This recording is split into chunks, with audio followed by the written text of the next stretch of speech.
Congratulations. You've been watching the wrong movie of your life. That comfortable little narrative you've been telling yourself, that ordinary person staring back from the mirror, that's not who you really are. See, while you were busy pretending to be normal, playing by their rules, following their script, something else was happening. Something they noticed. The phone rings, an unknown number. Your heart skips, not from fear, but from recognition. Deep down, you knew this call would come. "We've been watching you," the voice says, and suddenly everything clicks into place. This isn't about what you think you know about yourself. This is about what they observed while you weren't looking. Your patterns. Those micro-expressions you thought nobody caught. The way you read people before they even speak. How you navigate chaos when everyone else is drowning in their own panic. See, they don't recruit the obvious ones, the loud ones, the flashy ones, the ones begging for attention.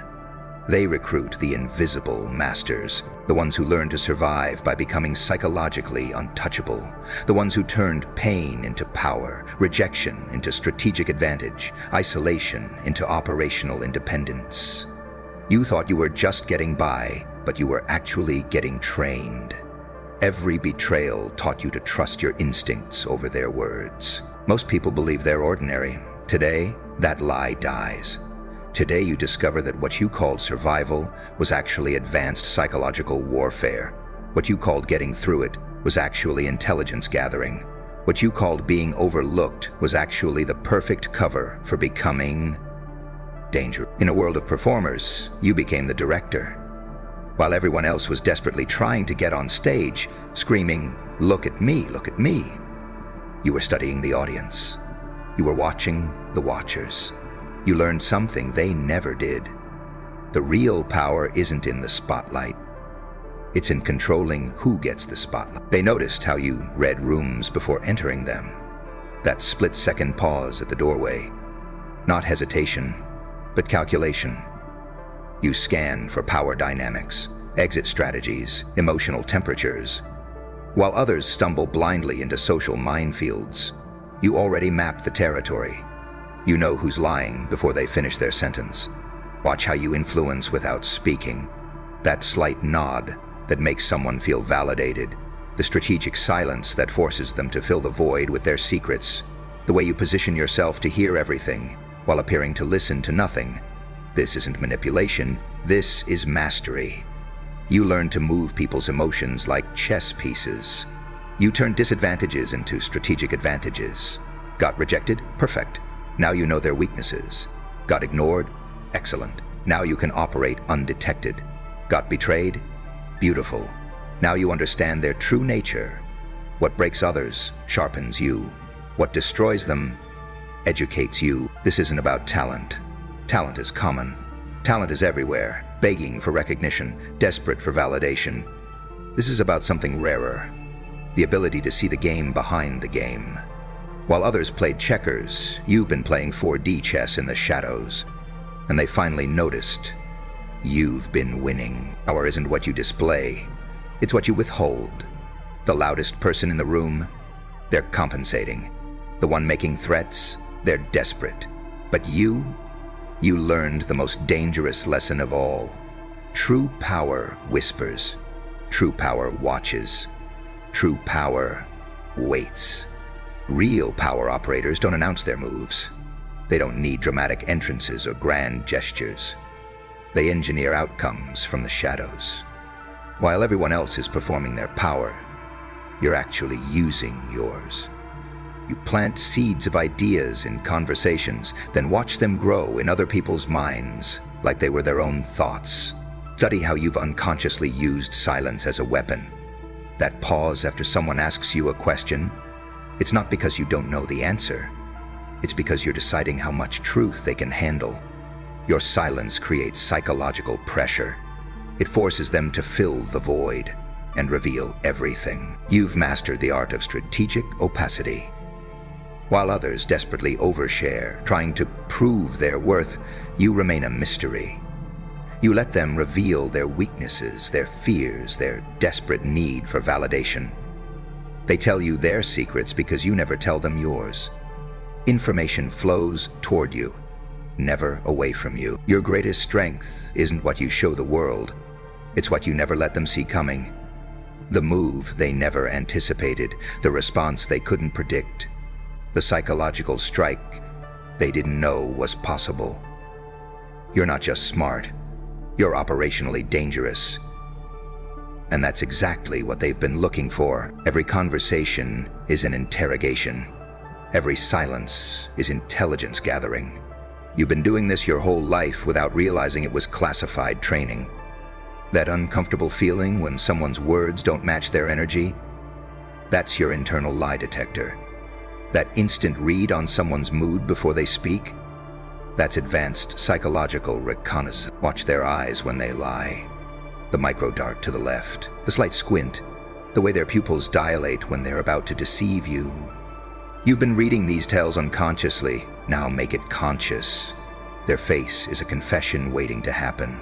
Their body language is a polygraph test they can't cheat. You plant ideas that feel organic. Never say you should think this. Instead, you create the conditions where they discover it themselves. You ask questions that lead them to your conclusion. You share stories that contain your message.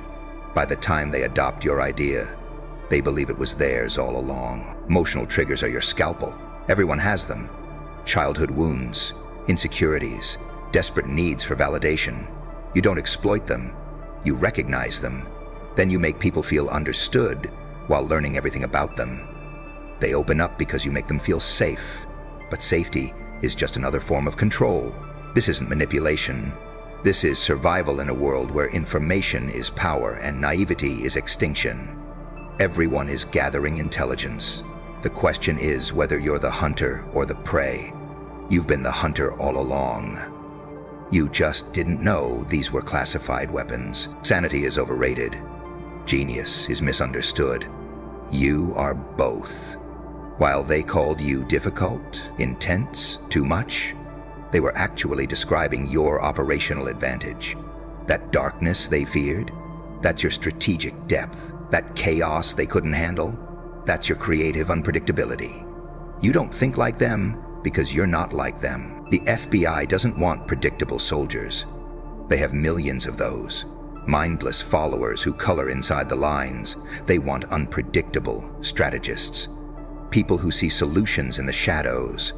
People who can navigate moral gray areas without losing their minds.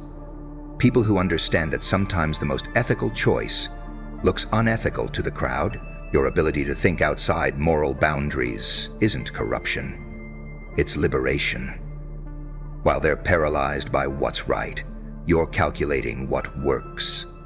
You see solutions others can't imagine because you're willing to explore territories they won't enter.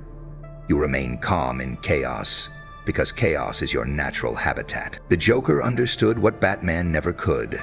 Sometimes you have to break the rules to save the game. Sometimes the hero has to become the villain to protect what matters.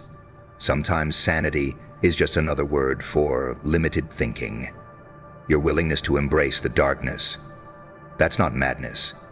That's advanced operational thinking. They called it your dark side. You're about to discover it's actually your tactical advantage. What they feared about you is exactly what makes you dangerous. What they couldn't understand about you is precisely what makes you valuable. Your perceived darkness isn't a flaw to fix, it's a weapon to wield. Look at your reflection. See the person everyone underestimated. Now, see the weapon they created.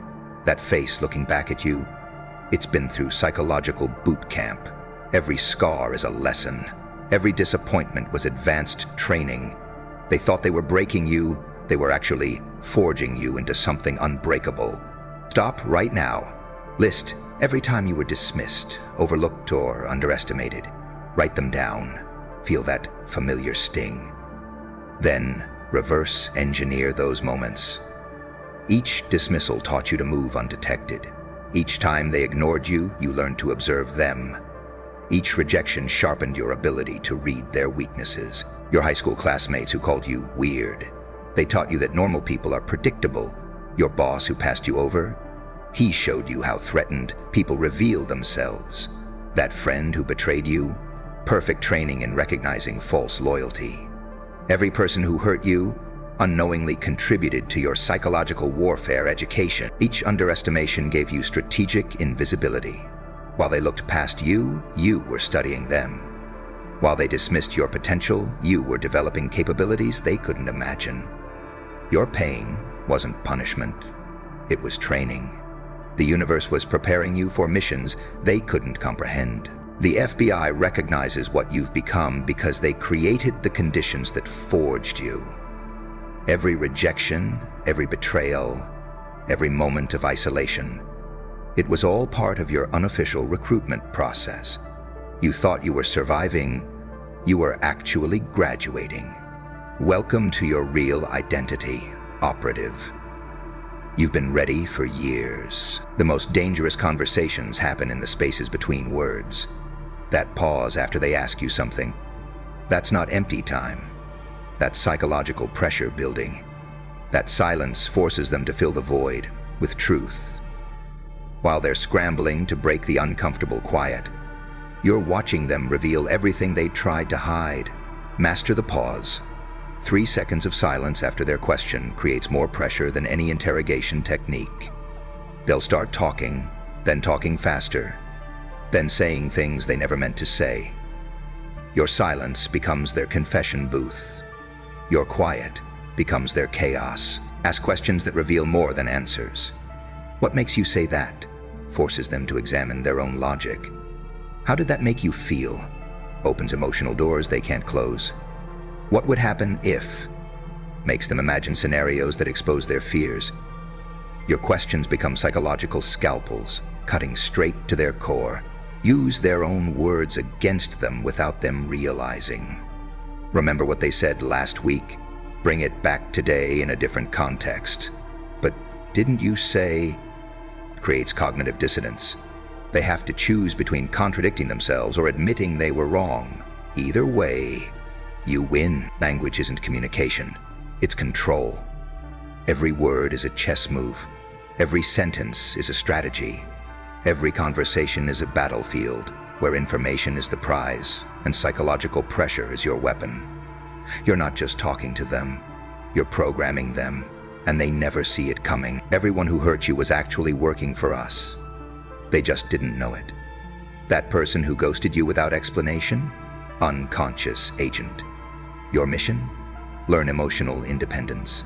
Complete. That boss who promoted everyone except you? Deep cover operative. Your assignment? Master working in shadows. Mission accomplished. The friends who abandoned you when you needed them most? They were preparing you for solo operations, teaching you that backup isn't coming, that you can't rely on anyone but yourself. Every betrayal was a classified lesson in self-reliance. Every abandonment was advanced training in emotional detachment. That family member who never believed in you? They were conditioning you to stop seeking external validation, to find your power from within, to become psychologically bulletproof. The parent who criticized everything you did? They were teaching you to trust your own judgment over their opinions. Brutal, but effective. Your ex who cheated on you? They were showing you how to detect deception, how to read micro-expressions of guilt, how to trust your instincts when something feels wrong. That heartbreak wasn't random cruelty, it was intelligence training. Learning to see through lies becomes second nature when survival depends on it. The FBI doesn't recruit people who had easy lives. They recruit people who learn to weaponize pain, people who turn trauma into tactical advantage, people who discovered that being broken, then rebuilding yourself, creates something stronger than what was there before. Congratulations, operative. Your training is complete. The most powerful people in the room are the ones you don't notice. While everyone's watching the loud one, the flashy one, the one demanding attention, the real operator sits quietly in the corner, observing, calculating, controlling outcomes without anyone realizing they're being controlled. You've already mastered this. Now make it conscious. Advanced camouflage isn't about hiding behind furniture. It's about emotional camouflage. Be present without being perceived as a threat. Nod at the right moments. Ask safe questions. Let them think you're harmless, while you're actually the most dangerous person there. Your weapon isn't aggression. It's invisibility. Gather intelligence while appearing disinterested. Look bored while they spill their secrets. Seem distracted while you're recording every word. They'll tell you everything because they think you're not paying attention. Your apparent disengagement becomes their confessional. Your fake indifference extracts their real information. Influence outcomes while maintaining plausible deniability. Plant suggestions that feel like their ideas, create circumstances that lead to your desired result. When things go your way, it looks like coincidence, not coordination. You're the puppet master they never see, pulling the strings. The ghosts aren't invisible because they can't be seen. They're invisible because they choose when to be seen. You control your presence like a dimmer switch, bright when you need to influence, dark when you need to observe. The power isn't in being noticed, it's in controlling when you're noticed. Your old identity was a cover story. Time to access your real programming. That person you thought you were, the one who got hurt, who felt lost, who wondered why nothing ever worked out, that was just your civilian disguise. Deep cover, so convincing you fooled yourself. But the mission parameters have changed. Time to activate your true operational identity. Stop thinking like a civilian. Start thinking like an asset. Every conversation isn't small talk. It's intelligence gathering. Every person you meet isn't just a random encounter. They're either a strategic alliance or a potential threat. Your job is to determine which. Your mind is now a constant threat assessment computer. Every situation is an opportunity to gather data, test hypotheses, or execute influence operations. That office meeting, information warfare. That family dinner, psychological reconnaissance. That casual coffee with a friend, counterintelligence. You're not just living your life anymore. You're conducting operations within it. This isn't paranoia. This is operational awareness. Paranoia assumes everyone is against you. Operational awareness assumes everyone has an agenda, and your job is to identify it before they execute it. You're not afraid of people. You're strategically cautious. You're not suspicious, you're professionally observant. The psychological transformation is complete. You've evolved from victim to operator, from reactive to proactive, from wondering why things happen to you to making things happen through you. Your old identity served its purpose, teaching you to survive. Your new identity? That's designed to dominate. Welcome to your real life. The only person you can truly trust is the one who knows you're dangerous. Think about it. People who see you as harmless will abandon you the moment it's convenient. But someone who recognizes your capabilities, they know betraying you has consequences. Fear creates more reliable loyalty than love ever could. Respect your power, or become a casualty of it. Examine your relationships through the lens of strategic value. Stop the emotional analysis. Start the tactical assessment. Who would betray you for the right price? Most of them. Who would protect you without asking questions? Very few. Who sees your potential and who sees you as a threat? The answer determines everything. Your family members who constantly criticize you, they see you as a threat to their comfortable mediocrity. Your friends who try to hold you back, they need you small to feel big. Your colleagues who undermine you, they recognize your capabilities and fear being replaced. Their hostility isn't personal, it's strategic self-preservation. The FBI values people who understand that loyalty isn't emotional, it's strategic. It's based on mutual benefit, shared risk, or calculated fear. Love fades, emotions change. But strategic alliances endure because they serve both parties. Trust isn't given like a gift, it's negotiated like a contract. Map your relationships like a war room. Allies, enemies, neutral parties, assets, liabilities. Everyone fits into a category. Everyone serves a purpose. The question isn't whether you trust them, it's whether you can predict them. Predictability is more valuable than loyalty. Control is more reliable than love. This conversation never happened. But you will never be the same. The information you've accessed today, it doesn't exist in any official capacity. There's no record of this briefing, no documentation of your psychological profile, but the knowledge is now part of you, integrated into your operational matrix. You can't unknow. You see the world differently now. Every interaction has layers you never noticed before. Every person has tells you can now read. Every situation has strategic possibilities you couldn't see yesterday. Your reality has been upgraded from standard definition to classified resolution. The world didn't change. Your ability to see it did. You understand your own capabilities differently. What you thought were personality flaws, those were tactical advantages. What you believed were weaknesses, those were stealth capabilities. What you considered your dark side, that was your operational edge. You've been a weapon disguised as a victim, an operator pretending to be ordinary. You recognize that you've been operating at a fraction of your potential. Like a supercomputer running basic calculations. Like a sniper using a scope as a paperweight. Like a chess master playing checkers. The power was always there. You just didn't have clearance to access it. Until now. The FBI doesn't need to recruit you. They just needed to remind you who you've always been. The question isn't whether you're ready for psychological warfare. The question is whether psychological warfare is ready for you. You're not joining their ranks. You're remembering you never left them. Welcome back, operative. Your real life begins now.